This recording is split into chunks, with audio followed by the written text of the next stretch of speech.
Greetings and welcome back to Pinball Help. This is part 3 of my installing a memory capacitor to replace a battery on a Gottlieb System 80A game. This is jacks to open. Here I have this 1.5 farad memory capacitor. I've got it soldered in to the positive and the negative terminals.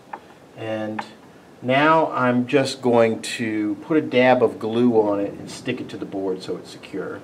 So I will take this, put a little bit of glue,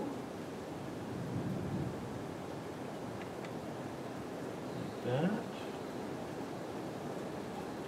messy, and then turn it around, and just go swap.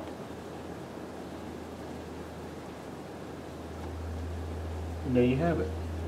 Kind of clunky. I could have made the leads a little bit shorter, but now we've got battery backup on the game. Well, hopefully. Let's turn it on and see if it explodes, which is entirely a possibility with my luck these days, but let's see. So, alright.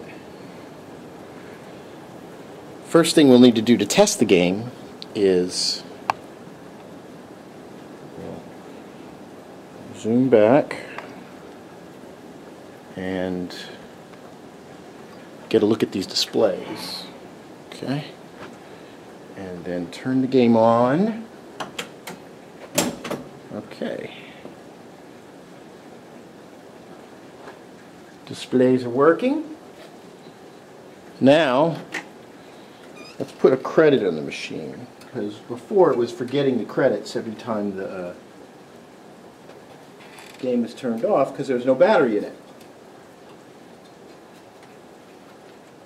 So if you look down, you see 1, 2, 3. You'll notice there's no sound because the soundboard is out. Okay, so it says 25 credits on the game right now. Okay, let's shut the door and let's just start a game for the sake of it. Okay. My next quest is to figure out why the sound is dead, but everything else in the game kind of works. See? Woo. It's not exactly level. Okay. Oh, also we should probably we should probably get the high score, because the high scores tables was out too. This game's not level. It looks like it's almost flat.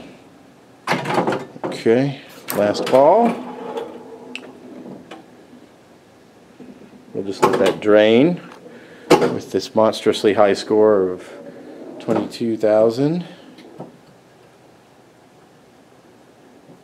And there we go. I got high score. Okay, so high score is 22,240. Now let's turn it off. Turn it back on. Uh-oh. It's still rebooting. Ugh, scared me there for a minute. And there we go. Look at that. 25 credits, and it remembers the high score. So woohoo! It worked. It didn't blow anything up. So there you have it. Quite often, when you run across these system boards, they're already roached because of the battery, but whoever had this pulled the battery off before it really exploded and messed up the board. So I installed this memory capacitor. The memory capacitor acts like a battery. It charges up and then it slowly discharges over time to power certain things. It's not recommended in every pinball machine, but some of these pinball machines that don't use a whole lot of voltage to keep the settings, like the Gottlieb System 80s or some of the Bali 35 series, they tend to work well. There's reports you could that you keep the machine off for months and it'll still remember its settings, so it's kind of cool. Anyway, this machine will get probably somewhat regular play, so it'll work out perfect in this game. And I'll keep the game on for just a little bit just to make sure that this thing's charged up a little bit more. And that's one problem solved. The next step will be working on this sound, the sound that's out. So there you have it. Thanks for watching. Be sure to visit PinballHelp.com. And I'm on Facebook and Twitter and all that kind of stuff. Yada, yada, yada. Thanks for watching. I hope you enjoy it.